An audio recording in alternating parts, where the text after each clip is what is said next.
Hey everybody, Tim here with today's episode of Star Trek Deep Space Nine, Season 5, Episode 18, Business as Usual. First of all, this episode was directed by Alexander Siddig, the actor that plays Dr. Bashir. He only directs one other episode after this, and to be honest, he shows some real talent. It's a little disappointing he didn't go on to do other stuff. So for the most part, this is a really dark episode, and it's all about Quark. And Quark basically ends up being a gun runner. And this character, Haggith, shows up, which, side note, Alexander Siddig had wanted Haggith to be played by Malcolm McDowell, a fantastic actor. He was previously in Generations as Soren, and that's Alexander's uncle. So that's why he was like, hey, uncle, come be in my episode. But for whatever reason, he was a really busy guy. It didn't work through. Personally, if he had come back, I would rather have seen him as Soren. I don't know, through a flashback or what, but that's what I would have wanted him as. To see him play a different character would have been a little disappointing for me, so I'm kind of glad they didn't.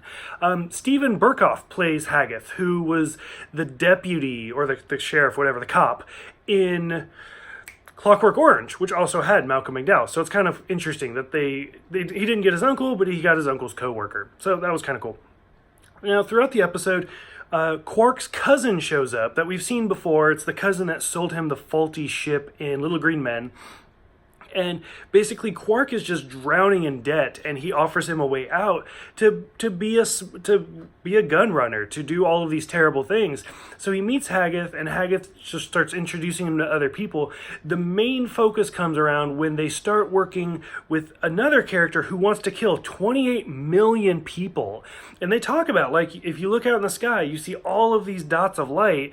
To just put one of those out for $1 million, is that really so bad? But Quark finally gets a conscience, and he ends up being untouchable in this episode, kind of like a diplomatic immunity. And so, Cisco hates him, and Dax hates him, and everybody's pissed off at him because they know he's doing something wrong. They don't know to the extent. And he ends up basically sabotaging the whole thing, and the deals all fall through. But he still played a part in it, so everybody's still a little upset with him at the end, but they're happy that he did turn the right way. Cisco has this fun scene where he's like, you owe me this much money for destroying the bay, but I'll let you do a payment plan. And then the episode starts with Dax and him playing a game, and the episode ends with Dax forgiving him and playing the game again. So overall, it's kind of one of those all's well that ends well type episodes, but it's a dark episode to kind of watch Quark grow as a character and realize, sometimes profit is not all that it can be, which probably goes against one of the rules of acquisition.